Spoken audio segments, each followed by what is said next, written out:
নমস্কাৰ আৱাজ দা ভয়েসৰ শ্ৰোতাসকল আজি 27 ডিসেম্বৰ 2024 চন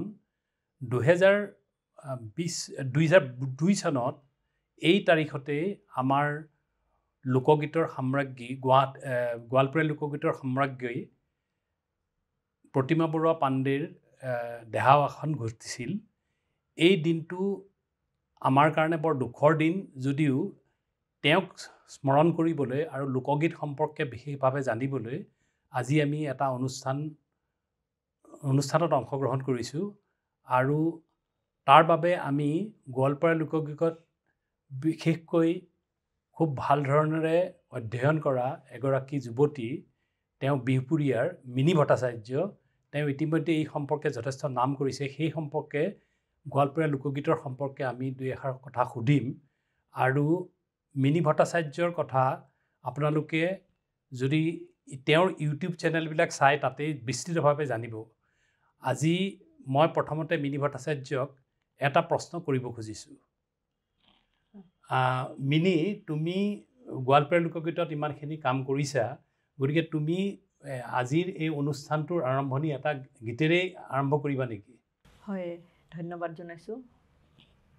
আজিৰ এই বিশেষ দিনটোত গোৱালপৰীয়া লোকগীতৰ সম্ৰাজ্ঞী স্বৰ্গীয় প্ৰতিমা বৰুৱা পাণ্ডেৰ প্ৰতি শ্ৰদ্ধাঞ্জলি জনাই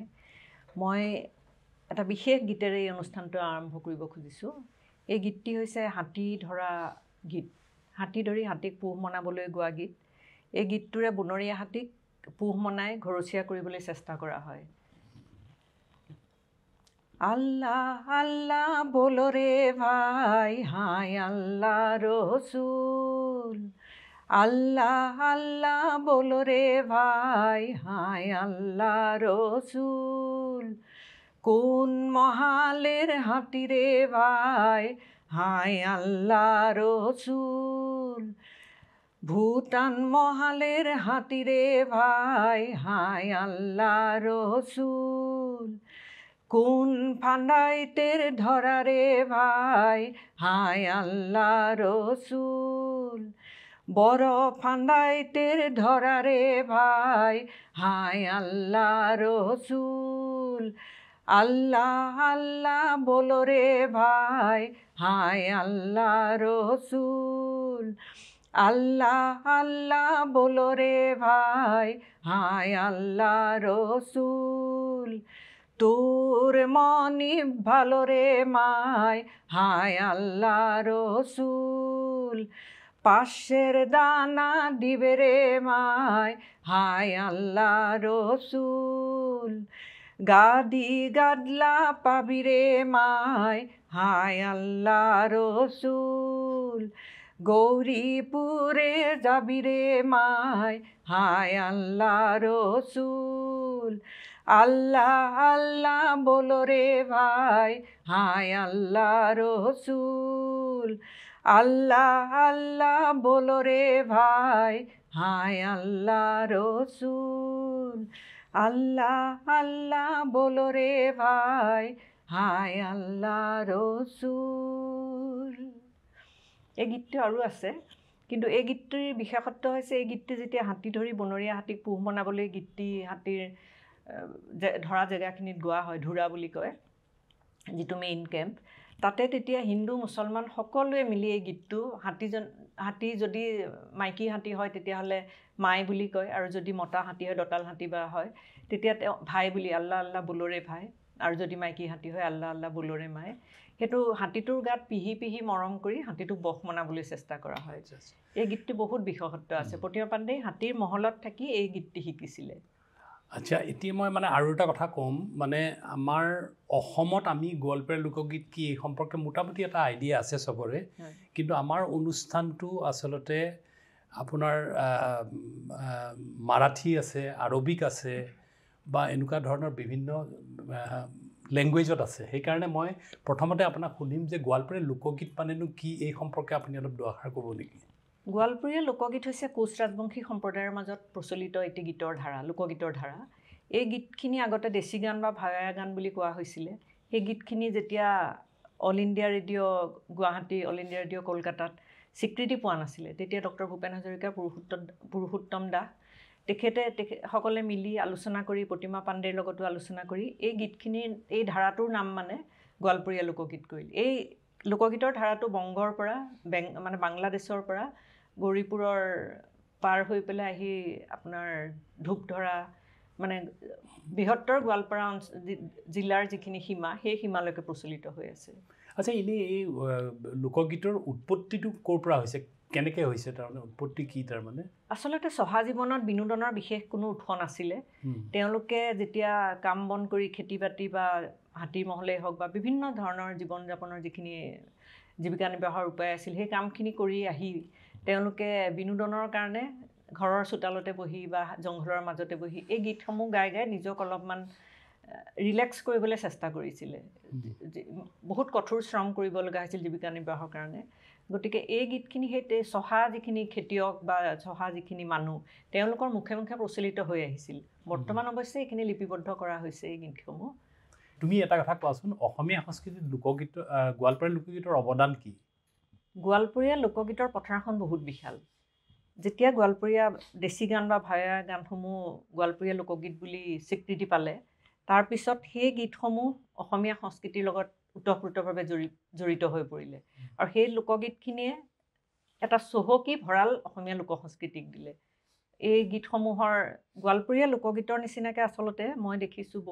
বিভিন্ন ঠাইৰ লোকগীতৰ ভাৰতৰ বাহিৰৰ বিভিন্ন লোকগীত মই এনেই অলপ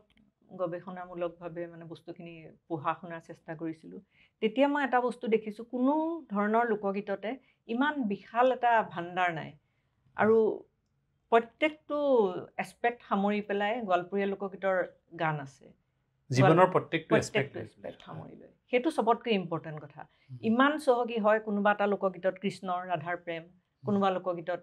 নিজৰ ট্ৰাইবেল বা যিখিনি জনজাতিসকলৰ যিখিনি নিজৰ জীৱন ধাৰা সেইখিনি অলপ কথা। কিন্তু গোৱালপৰীয়া লোকগীতটো ইমান ডাঙৰ ভাণ্ডাৰ এটা, তাত মানে আপোনাৰ প্ৰায় ৩৫টামান জীৱিকা নিৰ্বাহৰ উপায়ৰ ওপৰত জীৱন নিৰ্বাহ কৰা মানে খেতিয়ক চহা মানে মানুহসকলৰ সকলো দিশ সামৰি পেলাই গোৱালপৰীয়া লোকগীতবিলাক আছে। আচ্ছা, এই যে লোকগীতসমূহ মানে গোৱালপৰীয়া লোকগীত, এই গোৱালপৰীয়া লোকগীত নামটো কোনে দিলে? প্ৰথমতে কেনেকৈ আহিলে এইটো? গোৱালপৰীয়া লোকগীতটো আচলতে যেতিয়া প্ৰতিমা পাণ্ডেক গুৱাহাটী অল ইণ্ডিয়া ৰেডিঅ'ত গান গাবলৈ আহোঁতে অসমীয়া গান নহয় বুলি ঘূৰাই পঠাইছিলে। তাৰপিছত ভূপেন হাজৰিকাই কলিকতালৈ লৈ গৈছিলে তেখেতক। তেতিয়া কলিকতা ৰেডিঅ'ত এইখিনি বঙালী গান নহয় বুলি পেলাই ঘূৰাই পঠিয়াইছিলে। আচলতে গোৱালপৰীয়া লোকগীত আৰু বাংলা ভাষাৰ মাজত গোৱালপৰীয়া যিটো ভাষা, যিটো পাৰ্থক্য আছে সেইটো একদম চুলিডালৰ সমান। গতিকে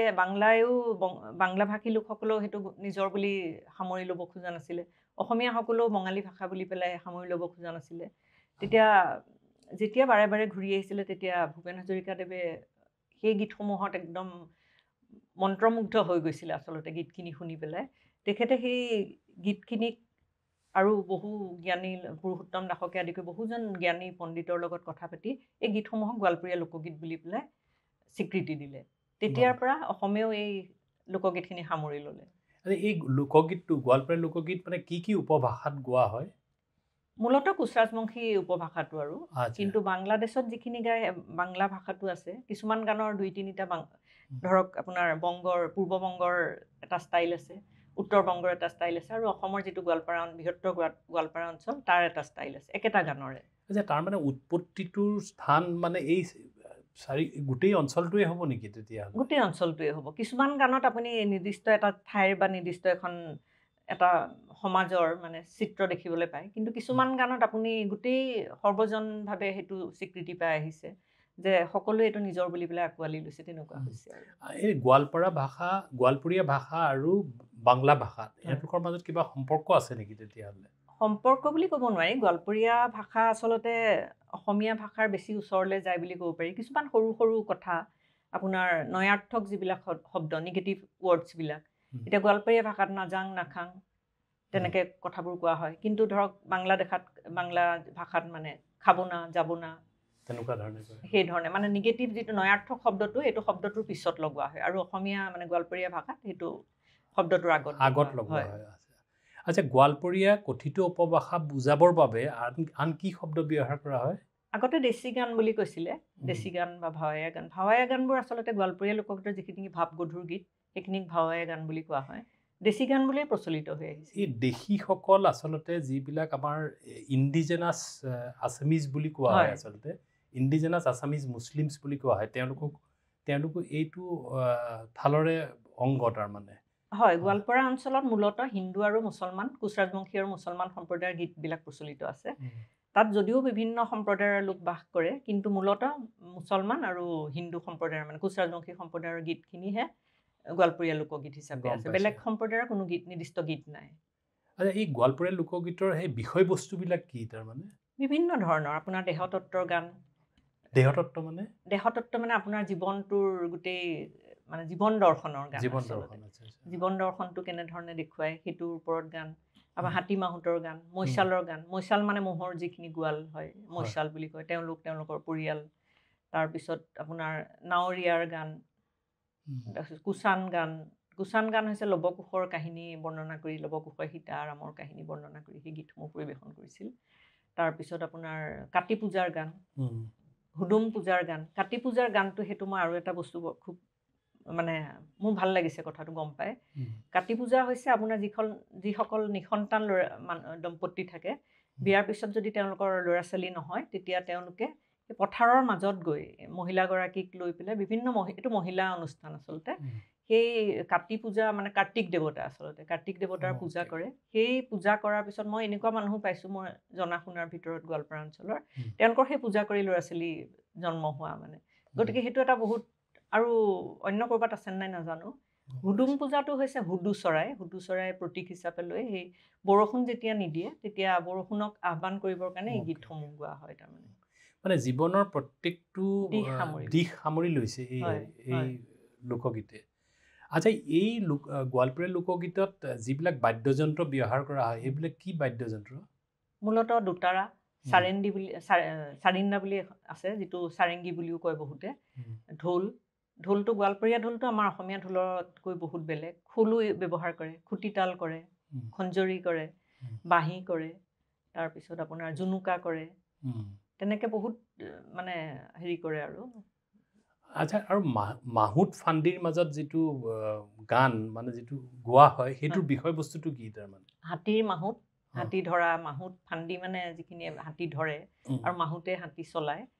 সেই তেওঁলোকৰ জীৱন তেওঁলোকৰ পৰিয়ালৰ কাহিনী সেইবিলাক লৈ হাতী মাহুত আৰু ফান্দিৰ গানবিলাক আছে মূলতঃ হাতী হেৰি কৰি আৰু মানে সেই অঞ্চলত তাৰমানে হাতীৰ বহুত প্ৰচলন আছিল পোহনীয়া হাতীৰ গতিকে তেওঁলোকে সেই কামবিলাক কৰোঁতে তেতিয়াহ'লে এই লোকগীতবিলাক ব্যৱহাৰ কৰিছিল হয় তাৰমানে কি হৈছিলে হাতী ধৰিবলৈ যাব লগা হৈছিল জংঘলৰ মাজলৈ বিভিন্ন ধৰণৰ ভূটানৰ জংঘলত বা বিভিন্ন অসমৰ কাষৰীয়া অঞ্চলৰ জংঘলত হাতী ধৰিবলৈ গৈছিলে হাতী ধৰিবলৈ যাওঁতে মাহুত ফান্দিকে আদি কৰি মানে জমিদাৰৰ পৰিয়ালৰ লোকো লগত গৈছিলে তেতিয়া তেওঁলোকে ঘৰৰ পৰা বহুত দিন মাহৰ পিছত মাহ ধৰি ঘৰৰ পৰা আঁতৰত থাকিব লাগিছিল তাৰ যিটো বেদনা আঁতৰি পৰিয়ালৰ মানুহৰ পৰা আঁতৰি থকা যিটো বিৰহ আৰু বা বেদনা সেই বেদনাখিনি পাতলাবৰ কাৰণে হাতীৰ মাহুতৰ পৰিয়ালৰ মহিলাসকল বা হাতী মাহুতসকল বা ফান্দিসকলে এই গীতসমূহ পৰিৱেশন কৰিছিলে আচ্ছা এই গীতত মানে জয়মালা আৰু জয়নাথৰ কথা আছে এইটো কি তাৰমানে এইটো অলপ বুজাই দিবনে এইটো কি এই গীতটোৰ লগত এটা বিখ্যাত গান এই মানে কথাটোৰ কাহিনীটোৰ লগত এটা বিখ্যাত গান জড়িত আছে হস্তীৰ কন্যা বামনেৰো নাৰী মাথাই নিয়া তাম কলচি হাতে সোণাৰ জাৰি বুলি পেলাই সেই গীতটো মই অকণমান গুণগুণাই দিম বাৰু সেইটো হৈছে জয়নাথ নামৰ এজন ব্ৰাহ্মণ আছিলে তেখেতে যজমানি কৰি পুৰোহিতৰ কাম কৰি পেলাই সংসাৰ চলাই আছিলে এবাৰ এখন গাঁৱত পূজা কৰিবলৈ এইবোৰ কথিত মানে প্ৰচলিত কাহিনী আৰু তাৰ কোনো প্ৰমাণ আছে বুলি কোনো পোৱা নাই এতিয়ালৈকে তেতিয়া পূজা কৰিবলৈ যাওঁতে সেই ধনী মানুহৰ ঘৰত পূজা কৰিছিলে সেই ধনী মানুহজনে তেওঁৰ বিবাহযোগ্য কন্যাজনী তেতিয়া বহু বিবাহৰ প্ৰচলন আছিলেও গতিকে কন্যাগৰাকীক এই জয়নাথৰ লগত বিয়া পাতি পেলাই ঘৰলৈ পঠিয়াই দিলে আৰু সেই জয়নাথে তেতিয়া জয়মালাৰ লগত তেওঁলোকে সুখেৰেই আছিলে কিন্তু নতুন পত্নী অহাৰ পিছত জয়নাথে অলপ অৱহেলা কৰিবলৈ ল'লে আৰু নতুন পত্নীও জয়মালাক অত্যাচাৰ কৰি ঘৰৰ কাম বন কৰোৱায় তেতিয়া জয়মালাই নদীৰ পাৰত পানী আনিবলৈ গৈ নদীৰ পাৰত বহি কান্দি থাকে এদিন বনৰীয়া হাতীৰ ৰজাই পানী খাবলৈ আহি পানীখিনিৰ সোৱাদ মানে অলপ নিমখীয়া পালে লুণীয়া পালে তাৰমানে চকুৰ পানী ওলাইছে মানে এইটো কথিত কথা আৰু ইমান হেৰি নাই কিন্তু মানে তেতিয়া হাতী ৰজাই উজাই আহি দেখিলে জয়মালাই কান্দি আছে। তেতিয়া গোটেই কাহিনীটো গম পাই কি হ'ল সুধিলে। তেতিয়া হাতীৰ ৰজাই তেওঁক ক'লে তুমি মোৰ ৰাণী হৈ ব'লা, ইমান কষ্ট কৰিব নালাগে আৰু। তেতিয়া তেওঁক ৰাণী কৰি পেলাই হাতীৰ পিঠিত উঠাই নৈ পাৰ হৈ গুচি গ'ল হাতীৰ দেশলৈ। তাতে গৈ তেওঁক ইতিমধ্যে মানে দৈৱৰ ক্ৰমে বুলিয়ে ক'ব লাগিব, তেওঁক হাতীলৈ ৰূপান্তৰিত কৰিলে কিবা তেওঁলোকৰ নীতি নিয়ম কৰি পেলাই জয়মালাক। তেতিয়া জয়মালাই হাতত যিটো তাম কলচী, হাতত যিটো জাৰি আৰু মূৰত এটা কলচ লৈ গৈছিলে, সেই গীতটোৰ কথাই আছে। হস্তিৰ কন্যা বামনের নারী, মাথায় নিয়া তাম কলসিও, সখী হাতে সোনার ঝাড়ি সখিও, ও মোর হাই হস্তির কন্যা রে, খানিকু দয়া নাই মাহু তক লাগিয়া রে, ও মোর হাই হস্তির কন্যা রে, খানিকু দয়া নাই মাহু তক লাগিয়া ৰে। এনেধৰণে গীতটো পৰিৱেশন কৰা হয়। হাতী মাউতৰ যিটো বা তেওঁলোকৰ প্ৰিয়জনৰ যিবিলাক কাহিনী আছে এইবিলাক চব ইয়াতে চিত্ৰিত হৈছে। হয় হয়। হাতী মাহুতৰ গানত মানে আল্লাহ ৰচুলৰ কথা কেনেকৈ আহিলে? আচলতে যিখিনি জমিদাৰৰ ঘৰত কাম কৰা সেই সময়ৰ খিলঞ্জীয়া মুছলমান লোকসকলে হাতী মাহুত আৰু ফান্দিৰ কাম কৰিছিলে, তেখেতসকলে যেতিয়া গীতটো গায় তাত বনৰীয়া হাতীৰ পৰা নিজক বচাবৰ কাৰণেও এটা ভগৱানক প্ৰাৰ্থনা কৰা হয়, আল্লাহক প্ৰাৰ্থনা কৰা হয়, দোৱা বিচাৰে যে মোক মানে ভালে ৰাখা। সেইকাৰণে সেই গীতসমূহত হাই আল্লাহ ৰচুল বুলি পেলাই কথাখিনি কৈছিলে। আৰু তাতকৈ ডাঙৰ কথা, যেতিয়া হাতী ধৰিবলৈ যায়, হাতী ধৰিবলৈ যাওঁতে জংঘলত পূজা কৰা হয়, বিভিন্ন সময়ত বিভিন্ন ধৰণে পূজা কৰা হয়। সেই পূজাবিলাক মানে যেতিয়া আজান পীৰৰ পূজা কৰে, মহামায়াৰ পূজা কৰে, যেতিয়া মহামায়াৰ পূজা কৰে তাত মুছলমান সম্প্ৰদায়ৰ বা হিন্দু সম্প্ৰদায়ৰ সকলো লোক একেলগে জড়িত হৈ কামখিনি কৰে। তেতিয়া আপোনাৰ বলি দিয়ে, পাৰ চৰাই বলি দিয়ে। আৰু যেতিয়া আল্লাহ ৰচুলক বা হেৰিক প্ৰাৰ্থনা কৰে তেতিয়া আপোনাৰ কুকুৰা জবাই কৰে মুছলমান সম্প্ৰদায়ৰ লোকসকলে। কিন্তু গানখিনি তেওঁলোকে একেলগে তাতে মিলি, আৰু তাত মানে ৰজা প্ৰজা হাতী মাহুত ফান্দি কোনো বাছ বিচাৰ কৰা নহৈছিলে। তেওঁলোকে এটাই আছিলে নিজৰ জীৱনটো বচাই পেলাই হাতীটো ধৰিব লাগে। আৰু সেইকাৰণে সকলোৱে একদম সাধাৰণভাৱে থাকি বহুত দিন গা নোধোৱাকৈ গাত মাটি ঘঁহি লৈ তেনেকৈ থাকিছিলে। সেইকাৰণে আল্লাহ ৰচুলক মাতে যাতে আমাক বচাই ৰাখিবা। আৰু মানে এবাৰ আকৌ গাই দিবা নেকি? এইটো গাই দিব পাৰি। আল্লাহ আল্লাহ বলো রে ভাই, হাই আল্লাহ রসুল, কোন মহালের হাতি রে ভাই, হাই আল্লাহ রসুল, ভুটান মহালের হাতি রে ভাই, হাই আল্লাহ রসুল, কোন ফান্দাইতের ধরা রে ভাই, হাই আল্লাহ রসুল, আল্লাহ আল্লাহ বলো রে ভাই, হাই আল্লাহ রসুল। মানে এই গীতটো যেতিয়া গাইছিলে তেতিয়া ভূটান মহলত আছিলে, ভূটান মহলৰ কথা সেইকাৰণে উল্লেখ আছে। এতিয়া অন্য কোনোবা জংঘলত যেতিয়া হাতীৰ মহলটো পাতে তেতিয়া সেই মহলৰ উল্লেখ কৰে। আমাৰ ডক্টৰ ভূপেন হাজৰিকাৰ গোৱালপৰীয়া লোকগীতলৈ অৱদান কি বুলি ক'লে কি বুলি ক'ব তেতিয়া? গোৱালপৰীয়া লোকগীতলৈ ভূপেন হাজৰিকাৰ অৱদান বুলি ক'বলৈ প্ৰথমেই ক'ব লাগিব তেখেতে গোৱালপৰীয়া লোকগীতক মানে দেশী গানসমূহক গোৱালপৰীয়া লোকগীত নামেৰে স্বীকৃতি দি অসমৰ লোকসংগীতৰ লগত সংপৃক্ত কৰি পেলাই অসমৰ সংস্কৃতি পথাৰখন চহকী কৰি দিলে। আৰু তেখেতে যেতিয়া প্ৰথম প্ৰতিমা পাণ্ডেক মানে ঘৰত গৈ পেলাই তেখেতৰ ঘৰত গানৰ জলচাত গান শুনিছিলে, তেতিয়া তেখেতে এটা বস্তু অনুভৱ কৰিলে যে এইগৰাকী শিল্পীৰ বহুত প্ৰতিভা আছে, তেখেতক উলিয়াই আনিব লাগিব। প্ৰতিমা পাণ্ডে বৰুৱা গোৱালপৰীয়া লোকগীতৰ শিল্পী হিচাপে অসমৰ সংগীতপ্ৰেমী ৰাইজৰ মাজলৈ অহাৰ আঁৰৰ ব্যক্তিজনেই হৈছে ডক্টৰ ভূপেন হাজৰিকা। সেইকাৰণে তেখেতক সদায় প্ৰতিমা পাণ্ডে বৰুৱাৰ লগতে তেখেতকো সুঁৱৰিব লাগে। তাৰপিছতে তেওঁ আচলতে অসমীয়া বোলছবিটো গোৱালপৰীয়া লোকগীতৰ এৰাবাটৰ সুৰত আনিছে। সেইটো দুটা গান তেখেতে সন্নিৱিষ্ট কৰিছিলে। তাৰপিছত মাহুত বন্ধুৰে বুলি এখন চিনেমাত তেখেতে প্ৰায় 6টামান গান সন্নিৱিষ্ট কৰিছিলে। আৰু গোৱালপৰীয়া লোকগীতৰ লগত আমাৰ যিটো মই দেখিছোঁ মানে এতিয়া এই যিটো এৰাবাটৰ সুৰত দুটা গান কৰিছে বুলি কৈছোঁ তাৰে এটা গানৰ অকল সেইখিনি পয়াৰ বুলি কয় প্ৰথম যিখিনি মুখুৰা সেইখিনি গাইছিলে ইটো গানো বৰ ইণ্টাৰেষ্টিং মানে সেইটো অকণমান গুণগুণাই দিয়কচোন ডাং ধৰি দিয়া বান মাৰেক ডাং গুণগুণ চৰকাৰ গান শুনি নাই ৰে ও কি গুণগুণ চৰকাৰ গান শুনি নাই রে কাতাল পুরিয়া সুতার খানি রে ও মুখ গড়ে দিলেন হাতা রে মুখ গড়ে দিলেন হাতা সেদিন থাকি চরকায় আমার সেদিন থাকি চরকায় আমার তা কয় যে আর কথা রে ডাং দড়ি দিয়া বান মারেক ডাং গুনগুন চরকার গান শুনি নাই রে গুনগুন চরকার গান শুনি নাই রে হাউস করিয়া বসিলুং বিয়াই রে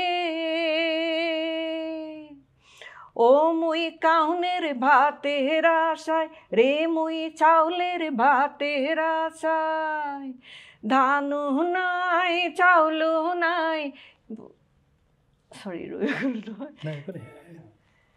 হাউস করিয়া বসিলুং বিয়াই রে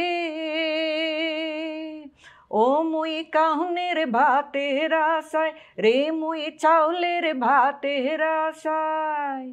ধানু নাই চাউলু নাই কিলাই মাসে মাসে রে ডাং দড়ি দিয়া বান মারেক ডাং গুনগুন চরকার গান শুনি নাই রে গুনগুন চরকার গান শুনি নাই রে কিলাইতে চেরা রে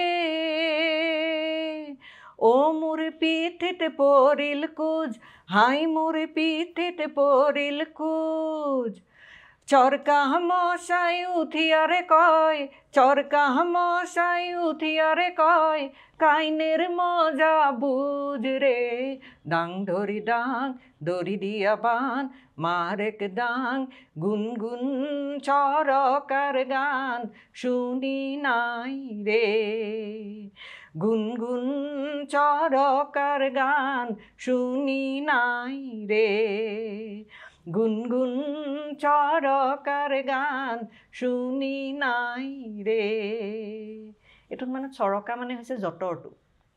জটৰৰ কথা কৈছে হয় আৰু সবতকৈ আচৰিত কথা আমাৰ আজিকালি খুব মিলেট ৰিভলিউচন বুলি এটা যিটো মিলেটৰ হয় এইটো সেই তেতিয়াৰ দিনতে কাউনিৰ ভাতেৰ আশায় তাৰমানে কণী ধান যিটো আমাৰ মিলেট যিটো আজিকালি যিটো মিলেট বুলি কয় সেই কণী ধানৰ ভাতৰ আশাত মানে খুব আগ্ৰহেৰে বিয়াত বহিছিলে কিন্তু ধানো নাই চাউলো নাই কিলাই মাছে মাছে তাৰমানে সেয়া খাবলৈ নাই পোৱা কিন্তু মাৰে খুব আৰু পত্নীক মানে তেতিয়া চৰকা মানে জটৰটোৱে কয় মানে এইটো সব হেৰি আৰু মানে নিজৰ কল্পনাৰ হেৰি কৰিবলৈ উলিয়াইছে তেতিয়া মানে কয় চৰকা মচাই উঠিয়া কয় কাইনেৰ মজা বুজ কাইনটো হৈছে দ্বিতীয় বিবাহ মানে মুছলমান সম্প্ৰদায়ৰ মাজতো তেতিয়া বহু বিবাহৰ প্ৰচলন আছিল কাইন শব্দটো মুছলমান শব্দ গতিকে আপোনাৰ সেই বস্তুটো মানে ইমান ধুনীয়াকৈ সেই গীতসমূহৰ মাজতে উলিয়াই গৈছিলে হয় আচ্ছা এনেই গোৱালপাৰীয়া লোকগীতত এনেই নিহাৰবালা বৰুৱাৰ কথাও আছে হয় তেওঁৰ সম্পৰ্কে অলপ ক'ব নেকি কি তাৰ মানে নিহাৰবালা বৰুৱা আচলতে জমিদাৰৰ ঘৰৰ ছোৱালী তেখেতে বিয়া হৈছিলে তেখেত মেজিষ্ট্ৰেট আচলতে মানে তেতিয়াৰ হেৰি তেখেতলৈ বিয়া হৈও নিহাৰবালা বৰুৱাই গোৱালপৰীয়া নৃত্যৰ প্ৰতি আকৃষ্ট হয় আৰু তেতিয়া সবতকৈ আচৰিত কথা আজিকালি সেই বস্তুবোৰ নোহোৱা হৈ আহিছে গোৱালপাৰা অঞ্চল বৃহত্তৰ গোৱালপাৰা অঞ্চলত যিখিনি মুছলমান সম্প্ৰদায়ৰ বিয়া বাৰু হৈছিলে সেই বিয়া বাৰুবিলাকত গানৰ লগতে নৃত্যৰো অনুষ্ঠান হৈছিলে সেই নৃত্যসমূহ তেখেতে আয়ত্ত কৰি মানে সংগ্ৰহ কৰি ৰখাৰ নিচিনাকৈ আমাৰ মাজলৈ দি দিলে আৰু তেওঁ গানসমূহো শিকিলে আৰু তেওঁলোকৰ যিখিনি নীতি নিয়ম সেইখিনিও শিকিলে গতিকে তেখেতে এই গোৱালপৰীয়া লোকগীতৰ প্ৰতি তেখেতৰ অৱদান আমি সদায় স্বীকাৰ কৰিব লাগিব আৰু বহুত মানে বিশাল তেখেতৰ অৱদান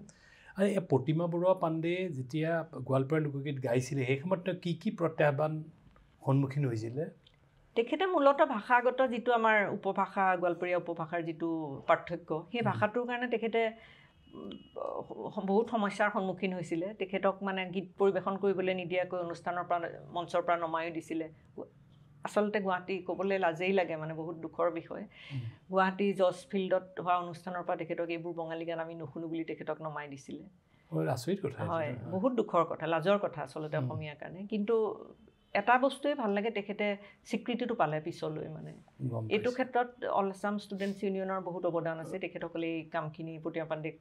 মানে বিভিন্ন অনুষ্ঠানত মাতি পেলাই মানে পপুলাৰ কৰাৰ ক্ষেত্ৰত তেখেতসকলৰ মানে বহুত অৱদান আছে এই এতিয়া মানে গোৱালপৰীয়া লোকগীতৰ বিষয়বস্তু লাহে লাহে সলনি হৈ আছে নেকি এতিয়া হয় গোৱালপৰীয়া লোকগীতৰ আচলতে কি হয় জীৱিকা নিৰ্বাহৰ ক্ষেত্ৰত জড়িত যিখিনি গীত আছিলে সেই গীতসমূহত আগতে মানে হাতী মাহুত আজিকালিতো হাতী মাহুত নাই মৈশাল নাই মহৰ খুঁটি আজিকালি বাথান বুলি কয় মহৰ খুঁটি নোহোৱা হৈ আহিছে তাৰ উপৰি আপোনাৰ বৈদ্য মানে আয়ুৰ্বেদিক যিখিনি কবিৰাজ বুলি কয় বৈদ্য সেইবিলাক নোহোৱা হৈ আহিছে গাৰিয়াল ভাই তেনেকৈ সেই বস্তু বিভিন্ন ধৰণৰ বিষয়বিলাক লাহে লাহে নোহোৱা হৈ আহি নতুন ধৰণৰ পিয়ন ড্ৰাইভাৰ চকীদাৰ সেই চিপাহী সেইবিলাক শব্দও সোমাই পৰিছে গম পাইছোঁ এতিয়া আৰু বিভিন্ন বিষয় লৈ সেই গান ৰচনা কৰি আহিছে কবিসকলে বিভিন্ন সময়ত আৰু গম পাই আৰে 1947 চনত যেতিয়া ভাৰত বিভাজন হৈছিলে বা 1971 চনত যেতিয়া বাংলাদেশৰ জন্ম হ'ল সেই সময়ৰ ৰিলেটেড কোনো লোকগীত আছে নেকি হয় আছে সেইখিনি সময়ৰ লোকগীত মানে চিপাহী বন্ধুবিলাকক লৈ পেলাই মানে যুদ্ধৰ কাৰণে চিপাহী 47 চনত এতিয়া সেই চনটো আচলতে এতিয়ালৈকে এষ্টাব্লিছ কৰিব পৰা হোৱা নাই কিন্তু এইটো 71ৰো হ'ব পাৰে 47ৰো হ'ব পাৰে সেইটো চিপাহীসকল যেতিয়া যুদ্ধলৈ যায় তেতিয়া ঘৰত থকা পত্নীগৰাকী বা প্ৰেয়সীগৰাকীৰ যিটো বেদনা সেই গীতৰ মাজেদি তেনেকুৱা 2-3টামান গীত আছে তুমি গাবা নেকি আৰু 2 লাইন গাই দিছোঁ 2 লাইন গোৱা হয় আজি কত দিনে বাউরিবেন ও মোর সিপাহাই বন্ধু রে আজি কত দিনে বাউরিবেন ও মোর সিপাহাই বন্ধু রে আজি তোমরাও যাইবেন দূর দেশের চিপাই বন্ধু আমরাও রমরে বাড়ি আজি হিন্দুস্থান আর পাকি স্থানরে সিপাই বন্ধু ভাঙিলে নে পিরিতি রে আজি কত দিনে বাউরিবেন ও মোর সিপাই বন্ধু রে আজি কত দিনে বাউরিবেন ও মোর চিপাহাই বন্ধু ৰে সুন্দৰ হৈছে আৰু এই বহুত্ববাদী সমাজখনৰ ব্যৱস্থাটো তাৰমানে গোৱালপৰীয়া লোকগীতে প্ৰতিফলিত কৰে নেকি হয় আমাৰ যিটো সম্প্ৰীতিৰ যিডাল এনাজৰী গোৱালপৰীয়া লোকগীতৰ মাজত খুব ভাল ধৰণে ওলাই পৰে গোৱালপৰীয়া যিখিনি মুছলমান সম্প্ৰদায়ৰ লোক আছিল এতিয়াৰ কথা মই কোৱা নাই আজিৰ পৰা কিছু বছৰ আগৰ কথা তেখেতসকলৰ বিয়া বাৰু অনুষ্ঠানবিলাকত মূলতঃ তেখেতসকল খুব সম্ভৱত তেখেতসকল মানে ধৰ্মান্তকৰণ কৰি পেলাই তেখেতসকলে মুছলমান ধৰ্ম গ্ৰহণ কৰিছিলে সেইকাৰণে সকলৰ বিয়া বাৰু অনুষ্ঠানবিলাকত হিন্দুৰ যিখিনি নীতি নিয়ম শাখা হিন্দুৰ পিন্ধাই যিটো নীতি নিয়ম কৰা হয় সেইটো যেতিয়া নিকাহ পঢ়া হয় নিকাহ পঢ়াৰ আগতে এটা ৰুমৰ ভিতৰত ৰাখি মই গোৱালপাৰা অঞ্চললৈ যাবলৈ আৰম্ভ কৰালৈকেই অনুষ্ঠানবিলাক চলি থকা মই প্ৰত্যক্ষ কৰিছিলোঁ কিন্তু যেতিয়া নিকাহ পঢ়াৰ আগতে হিন্দুৰ পিন্ধাব শাখা পিন্ধাব কইনাগৰাকীক পিন্ধাই পেলাই আকৌ বাহিৰলৈ ওলাই আনি পিছত নিকাহ পঢ়িছিলে কিন্তু বৰ্তমান মৌলবাদী শক্তিৰ যিখিনি আক্ৰমণ বুলিয়ে ক'ব লাগিব মানে হিন্দু মুছলমানৰ সম্প্ৰীতিটো বৰ্তমান তেখেতসকলে বিনষ্ট কৰি দিছে সেই নিয়মসমূহো নোহোৱা হৈছে সেই নিয়মসমূহ কিন্তু লোকগীতৰ মাজত ধুনীয়াকৈ ফুটি উঠিছে আচ্ছা এই সম্পৰ্কীয় গান 2-এটা তুমি গাই দিবা নেকি বাৰু লোকগীত এইটো মানে বিয়া যেতিয়া হয় বিয়াৰ অনুষ্ঠানত এই ৰুম মানে এটা ৰুমৰ ভিতৰত সোমাই তেওঁলোকৰ এই নিয়মখিনি পালন কৰিছিলে শাখা সেন্দুৰ পিন্ধোৱা তাতে এটি গীত আছিলে এইটো খুব জনপ্ৰিয় গীতেই গোলাপী রে কানের সোনা গোলাপীকে দে মুনা গোলাপী রে কানের সোনা গোলাপীকে দে মুনা গাও হেলানি দিয়া নাচ রে গোলাপি কমর হেলানি দিয়া নাচ রে গোলাপি গোলাপি রে শীতের সিন্দুর গোলাপীকে দে মুনা গোলাপি রে শীতের সিন্দুর গোলাপীকে দে মুনা গাও হেলানি দিয়া নাচ রে গোলাপি কমর হেলানি দিয়ে নাচ রে গোলাপি গোলাপি রে পায়ের নূপুর গোলাপীকে দে মুনা গোলাপি রে পায়ের নূপুর গোলাপীকে দে মুনা গাও হেলানি দিয়ে নাচ রে গোলাপি কমর হেলানি দিয়ে নাচ রে গোলাপি ঠোর হেলানি দিয়ে নাচ রে গোলাপি আন এটি গোৱা এই গীতটি আমাৰ যেতিয়া বিবাহৰ বৰযাত্ৰী আহে বৰযাত্ৰী অহাৰ সময়ত এই গীতটি মানে গোৱা হয় মূলত বাইজাইনছেন ঢেৰেট ঢেৰেট বাইজাইনছেন ঢেৰেট ঢেৰেট সানাই সৰুৱালি গালায়ো সানাই সৰুৱালি গালায়ো সিন্দুর না আইনছেন বড়ু সিন্দুর না আইনছেন বড়ু সেও আকার মাটিও সেও আকার মাটিও মুই নেদেয়াই সং ফেলে আদেং গুড়িয়াই সং ফেলে আদেং দয়ার বাবার আগেও দয়ার বাবার আগেও ও সে বাদাসি সিন্দুর পৈরাঙ্গে ডাকে বৈরাতি সিন্দুর পৈরাঙ্গে ডাকে বৈরাতি ও মামুই না যাং মাসি মামুই না যাং সিন্দুর দেখিয়া মুখ ভয় লাগে সিন্দুর দেখিয়া মুখে ভয় লাগে বাইজাইনছেন ঢেরেট ঢেরেট বাইজাইনছেন ঢেরেট ঢেরেট সানাই সৰুৱালি গালায়ো সানাই সৰুৱালি গালায়ো শঙ্খানা আইনছেন বড়ু শঙ্খানা আইনছেন বড়ু সেও গাইনের শ্যামায়ো সেও গাইনের শ্যামায়ো মুই নেদেয়াই সং ফেলে আদেং গুড়িয়াই সং ফেলে আদেং দয়ার মামার আগেও দয়ার মামার আগেও ও সে বাদাসি শঙ্খা পৈরাঙ্গে ডাকে বৈরাতি শঙ্খা পৈরাঙ্গে ডাকে বৈরাতি ও দিদি না যাং দয়ার দিদি না যাং শঙ্খা দেখিয়া মুখে ভয় লাগে শঙ্খা দেখিয়া মুখ ভয় লাগে বাইজাইনছেন ঢেরেট ঢেরেট বাইজাইনছেন ঢেরেট ঢেরেট সানাই সৰুৱালি গালায়ো সানাই সৰুৱালি গালায়ো সানাই সৰুৱালি গালায়ো কি কৈছে এইখিনি এইটো মানে বাইজ মানে যিটো বেণ্ড পাৰ্টি আনে বাজনা তাৰমানে বাজনা কয় আৰু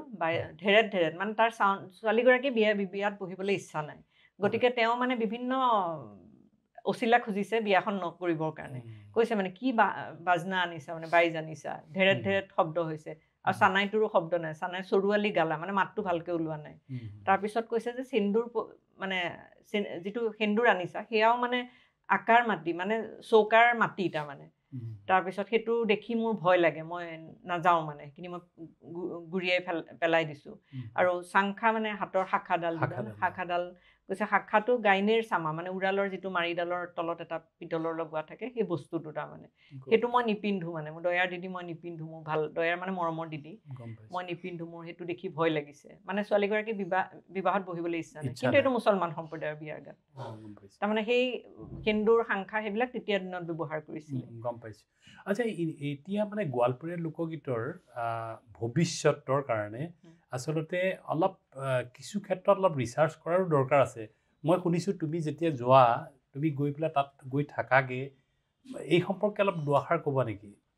হয় মই গৈ মূলতঃ গাঁৱৰ মানুহখিনি ঘৰত থাকোঁগৈ গাঁৱৰ বিভিন্নজনৰ পৰা যিখিনি পুৰণা মানুহ আছিলে বয়সস্থ মানুহ তেখেতসকলে এই গীতসমূহ একদম ওচৰৰ পৰা চৰ্চা কৰি আহিছিলে আজি আমি যদিও গোৱালপৰীয়া গীত পৰিৱেশন কৰোঁ আমি আচল শিল্পী নহয় আমি আৰ্বান ফোক ছিংগাৰ বুলি ক'ব পাৰি তেখেতসকল হ'ল প্ৰকৃত শিল্পী গোৱালপৰীয়া লোকগীতৰ তেখেতসকলে সেই গীতসমূহ নিজৰ জীৱনৰ লগত জড়িত কৰি প্ৰত্যেকটো মুহূৰ্তৰ লগত জড়িত তেওঁলোকে গীতসমূহ পৰিৱেশন কৰে গতিকে সেই গীতসমূহ উলিয়াই আনিবৰ কাৰণে কিছুমান গীত নোহোৱা হৈ গৈছে কিছুমান গীতৰ সুৰ হেৰাই গৈছে কিছুমান গীতৰ কথা হেৰাই গৈছে আৰু গোৱা মানুহবোৰ লাহে লাহে নোহোৱা হৈ আহিছে সেইখিনি যিমান পাৰোঁ সংৰক্ষণৰ কাৰণে মই নিজে অলপ নিজাববীয়াকৈ এইটো আৰু কোনো ব্যক্তিগতভাৱে কিছুমান চেষ্টা কৰি আহিছোঁ গতিকে অসম সাহিত্য সভা বা এনেকুৱা ধৰণৰ অৰ্গেনাইজেশ্যনবিলাকে এই ক্ষেত্ৰত অলপ কিছু ব্যৱস্থা ল'ব পাৰে অসম সাহিত্য সভাই পাৰে অসম চৰকাৰেও পাৰে মোৰ মতে কাৰণ এইটো আমাৰ এটা বহুত চহকী এটা লোকগীতৰ পৰম্পৰা সেই পৰম্পৰাখিনি আমি লাহে লাহে কি হৈছে নতুন যিটো চাম উঠি আহিছে তেখেতসকলে প্ৰকৃত বস্তুবোৰ তেখেতসকলে দেখা নাই গতিকে ধৰক দুটাৰাখন নাপায় চাৰিন্দাখন নাপায় সাধাৰণ হাৰমনিয়াম তবলা বা অন্যান্য বেণ্ডৰ লগত সেই গীতসমূহ পৰিৱেশন কৰি আহিছে গতিকে সেইসমূহ বস্তু গীতসমূহ মানে প্ৰকৃত ৰূপত সংৰক্ষণ কৰাটো বহুত দৰকাৰ আছে বহুতো ওলাইছে তেনেকৈ গীত সংৰক্ষণৰ চেষ্টা চলাই আহিছে গাইছেও কিন্তু মানে ভাবোঁ আৰু অলপ বেছি প্ৰবলভাৱে এই কামখিনি সংৰক্ষণৰ কামত লাগিব সংৰক্ষণটো কৰা বৰ দৰকাৰ হৈ পৰিছে কিছু গীত আপোনাৰ মতে তোমাৰ মতে হেৰাই গৈছে নেকি হেৰাই গৈছে সুৰবোৰ হেৰাই গৈছে বিশেষকৈ সুৰবোৰ মানে আপোনাৰ কি হৈছে সুৰবিলাক গোৱা মানুহবোৰ নোহোৱা হৈ আহিছে আৰু সুৰবোৰ অলপমান বিকৃত হৈছে মানে ডিষ্টৰ্ট হৈ যিটো হয় আৰু লোকগীতসমূহৰ সেইটোৱে বাৰু বৈশিষ্ট্য লাহে লাহে সময়ৰ লগে লগে সলনি হৈ আহে অলপ অলপ কিন্তু তথাপি যিখিনি লোকগীতৰ পৰম্পৰা লোকগীতৰ বাদ্যযন্ত্ৰসমূহ সেইখিনি মই ভাবোঁ সেইখিনি শিল্পীক উলিয়াই অনাটো বহুত দৰকাৰী আচলতে মোগলসকল যেতিয়া আহিছিলে তাৰপিছত এই কথা কোৱা মানে কথা কৈ জীৱনৰ ঘটনা বৰ্ণোৱা এনেকুৱা বহুত ধৰণৰ ঘটনা ঘটিছে মই এই সম্পৰ্কে আচলতে আমাৰ চেনেলতে এটা দাস্তান গৈ বুলি এটা মই আৰ্টিকেল লিখিছিলোঁ দাস্তান মানে কি ষ্টৰি এটা গৈ মানে যিয়ে কয় তাৰমানে তাত মানে বেছিকেলি কথিত ভাষাত বিভিন্ন কথাবিলাক কয় এইটো উৰ্দুটো কয় উৰ্দুটো তেনেকুৱা ধৰণৰ এটা প্ৰচলন আছে গতিকে আমাৰ ইয়াতে ধৰক যিটো ওজাপালি বুলি কোৱা হয় সেইটোতো মোটামুটি কাহিনীমূলক মানে কথাখিনি কয় গোৱালপৰীয়া লোকগীতৰো তেনেকুৱা এটা হেৰি ফ্লেভাৰ আছে যেন লাগে আছে গোৱালপৰীয়া লোকগীতৰ পিছত মানে প্ৰায় প্ৰতিটো গানৰ আঁৰত মানে এটা এটা ষ্টৰি লুকাই আছে আচলতে সেই ষ্টৰিসমূহ বুজি নাপালে হৃদয়ংগম কৰিব নোৱাৰিলে গোৱালপৰীয়া লোকগীতৰ মাজত সোমাই যাবলৈ অলপ কষ্ট হয় যদিও মই উজনিৰ ছোৱালী মই দেখিছোঁ মই সেই গীতৰ কাহিনীসমূহৰ ভিতৰত সোমাই পৰাৰ কাৰণে মোৰ গাবলৈ বহুত সহজ হয় মই এই কথাটো কেতিয়াবা অলপ আচৰিত হওঁ মানে তুমিতো বিহপুৰীয়াৰ আৰু তুমি এইফালে এইটো নামনিৰ বুলি কয় সাধাৰণতে গতিকে এইটোত ইণ্টাৰেষ্ট তোমাৰ কেনেকৈ হ'ল গানটোৰ এটা গানখিনিৰ মানে বিশেষকৈ প্ৰতিমা পাণ্ডেৰ মাতটো এটা আবেদন আছে যিটোৱে মোক সৰুৰে পৰাই গানখিনিৰ কাৰণে আকৃষ্ট কৰিছিলে সেইকাৰণে মই প্ৰথম যেতিয়া এই গান এটা মানে মঞ্চত পৰিৱেশন কৰিছিলোঁ বন্ধুৰ বাৰীতে তাল গাছে ধুলে বুলি গীত এটি তেতিয়া মানে লখিমপুৰৰ মানুহ আচৰিত হৈ গৈছিলে গোৱালপৰীয়া লোকগীতে এইটো আচলতে লোকগীতৰ এটা প্ৰতিযোগিতা আছিলে ডিষ্ট্ৰিক্ট লেভেলত কিন্তু মানে মই প্ৰতিযোগিতাত মানে অংশগ্ৰহণ কৰিবলৈ যাওঁতে মোক সেইটো প্ৰতিযোগী হিচাপে নলৈ পেলাই তেওঁলোকে এটা মানে পৰিৱেশন কৰা হিচাপে মোক সন্মানটো দিছিলে মানে সেইটোৱে খুব উদগনি দিলে সেইটো বস্তুৱে মোক মানে তেওঁলোকে ষ্টেণ্ডিং অভেশ্যন দিছিলে একচুৱেলি লখিমপুৰ ডিষ্ট্ৰিক্ট লাইব্ৰেৰীত মই লখিমপুৰৰ লোকসকলৰ প্ৰতি এতিয়াও কৃতজ্ঞ সেইটো নোপোৱা হ'লে চাগে মই এনেকেই গানৰ মাজত সোমাই যাব নোৱাৰিলোহেঁতেন আৰু যিখিনি গোৱালপাৰা মই য'ৰ গাঁওবিলাকত যাওঁ সেই গাঁৱৰ মানুহখিনি বিশেষকৈ বাইগনতলী বুলি এখন গাঁও সেই গাঁওখনৰ কথা মই প্ৰতিটো অনুষ্ঠানতে কওঁ সেই লোকসকলৰ যিটো মোৰ জীৱনৰ মানে মোৰ সংগীতৰ জীৱনত যিটো অৱদান মই গোটেই জীৱন সেই ধাৰ খুজিব নোৱাৰিম গম পাইছোঁ মোৰ উচ্চাৰণ শুধৰাই দিছিলে তেওঁলোকে মোৰ কথাখিনি শুধৰাই দিছিলে আজিৰ অনুষ্ঠানটো শেষ কৰাৰ আগতে আৰু এটা গান গাই দিবা নেকি তেওঁলোকে লোকগীত এটা মই এটা দেহতত্বৰ গীত পৰিৱেশন কৰোঁ এইটো অলপ বুজাই দিব পিছত বুজাই দিম হয় এইটো গীত মানে আপোনাৰ জীৱনটোৰ যে কোনো মূল্য নাই সেই কথাখিনি আছে আমি মৃত্যু হ'লে কি হয় মৃত্যু পিছত সাধাৰণতে এটা সন্মান পাব লাগে কিন্তু কেতিয়াবা সেই সন্মান নাপায়ো আৰু জীৱনটো শেষ হৈ গ'ল মানে একো নাইকিয়া নিচিনা হৈ গ'ল আৰু একদম মূল্য নাই আৰু কোনো এই গীতটি সেই কথাখিনি প্ৰতিফলিত কৰিছে ও জীবন রে জীবন ছাড়িয়া না যাস মোকে তুই জীবন ছাড়িয়া গেলে আদর করিবে কাই জীবন রে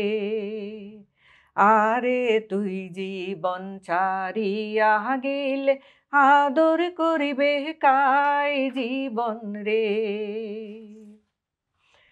কচু পাতের পানি যে মন রে ও জীবন টলমল টলমল করে সে মতন মানুষের জীবন কখন ধুলিয়া পড়ে জীবন রে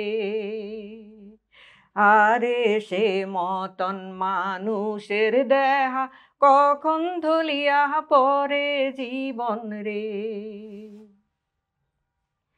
দুনো জনে যুক্তি করিয়া রে ও জীবন আসিলং ভবের মাঝে তুই জীবন ছাড়িয়া যাসমু নিধুয়া পাথারে জীবন রে আরে তুই জীবন ছাড়িয়া যাসমু নিধুয়া পাথারে জীবন রে ভাই বলো ভাতিজা বলো রে ও জীবন সম্পত্তির ভাগী আগে করিব ভাগ বাতেরা শেষে দেহার গতি জীবন রে আরে আগে করিব ভাগ বাতেরা শেষে দেহার গতি জীবন রে হিন্দুর মরা মরিলে কালে রে ও জীবন নিয়া যায় গাঙের ভাটি মুসলমানের মরা মরিলে আশেপাশে মাটি জীবন রে আরে মুসলমানের মরা মরিলে আশেপাশে মাটি জীবন রে আরে মুসলমানের মরা মরিলে আশেপাশে মাটি জীবন রে সুন্দৰ আমি সম্প্ৰতি যেতিয়া আমি কিছুদিনৰ আগত ভিয়েটনামলৈ গৈছিলোঁ তেতিয়া তুমি এটা গান গাইছিলা তেতিয়া ওচৰৰ নাৱত গৈ থকা মানুহবিলাকে আচৰিত হৈ খুব চাই গৈছিলে আৰু তাতে ফটো তুলিছিলে এতিয়া তুমি এটা শুনিছোঁ যে তুমি এটা গান হিন্দীতো গাইছা গতিকে সেইটো সেই গোৱালপাৰা লোকগীত হিন্দীত গোৱাটো এবাৰ গাই দিয়াচোন হয় একচুৱেলি মোৰ মানে বহুত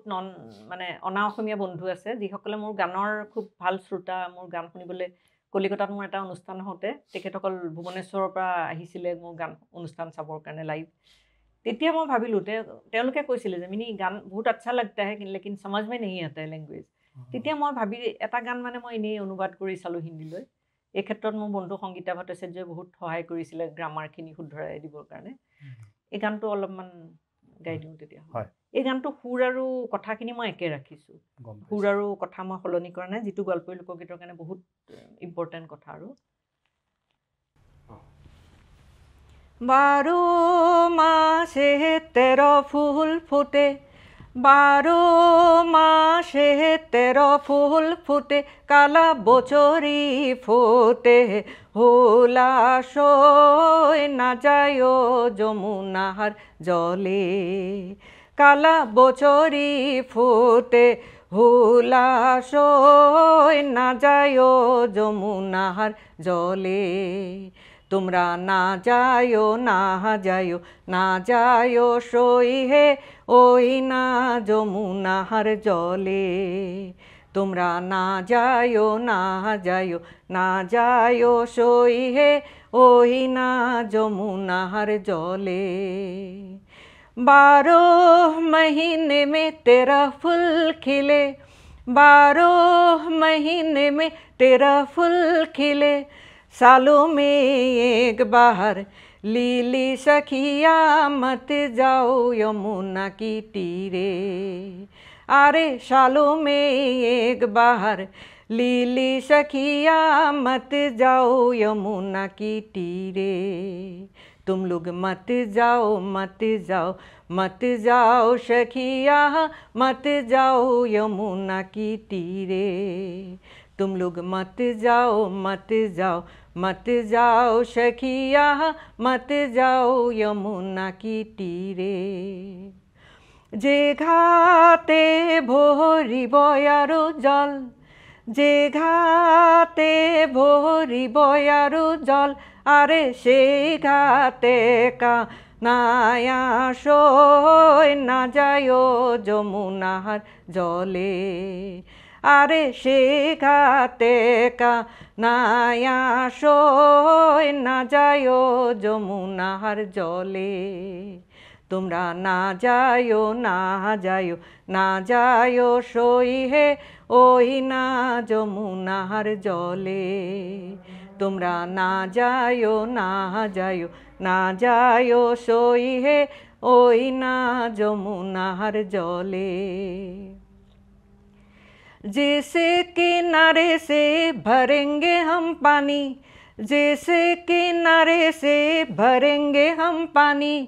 उसी किनारे पे बैठा है कन्हैया मत जाओ यमुना की तीरे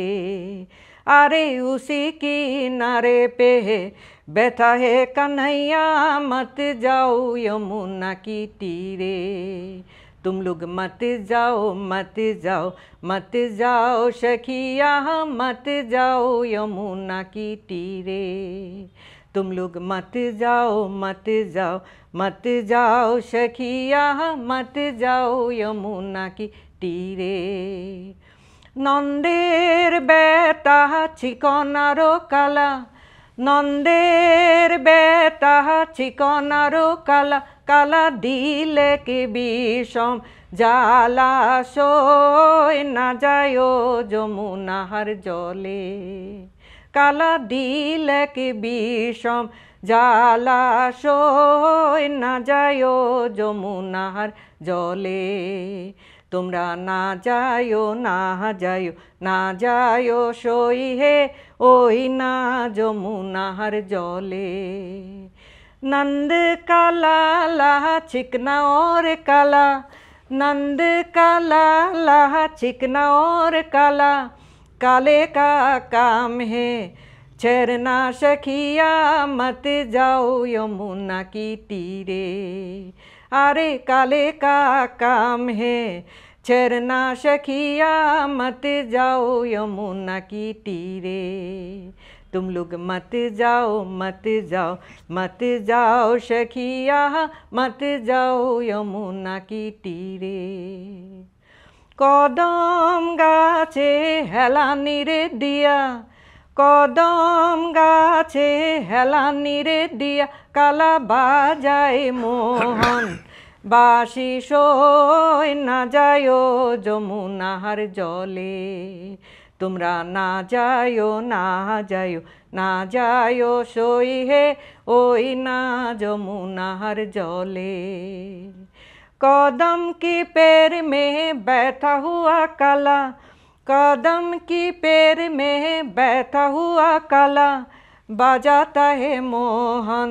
बांसुरी सखी मत जाओ यमुना की तीरे अरे बजाता है मोहन बांसुरी सखी मत जाओ यमुना की तीरे तुम लोग मत जाओ मत जाओ मत जाओ सखिया मत जाओ यमुना की तीरे तुमरा ना जायो ना जायो ना जायो सोई है ওই না যমুনার জলে সুন্দৰ এয়া আপোনালোকে শুনিলে বিহপুৰীয়াৰ মিনি ভট্টাচাৰ্যৰ কণ্ঠত লোকগীত সম্পৰ্কে বিভিন্ন দিশ আমি সঁচাকৈ খুব ভাল পাইছোঁ যে এনেকুৱা এটা সংস্কৃতি আমাৰ অসমৰ সংস্কৃতিৰ লগত জড়িত হৈ আছে যিয়ে বহুত্ববাদী ভাৱধাৰাটো আগুৱাই নিবলৈ চেষ্টা কৰে। মই তেখেতক ধন্যবাদ জনাইছোঁ এই অনুষ্ঠানটোত ইমান সুন্দৰ ধৰণেৰে গীতেৰে পৰিৱেশন কৰাৰ বাবে আৰু আশা ৰাখিছোঁ ভৱিষ্যতে তেওঁ গোৱালপৰীয়া লোকগীতৰ সম্পৰ্কে আৰু বেছি অধ্যয়ন কৰক আৰু অসমৰ সংস্কৃতিৰ ভঁৰালটো আৰু টনকিয়াল কৰক। ধন্যবাদ।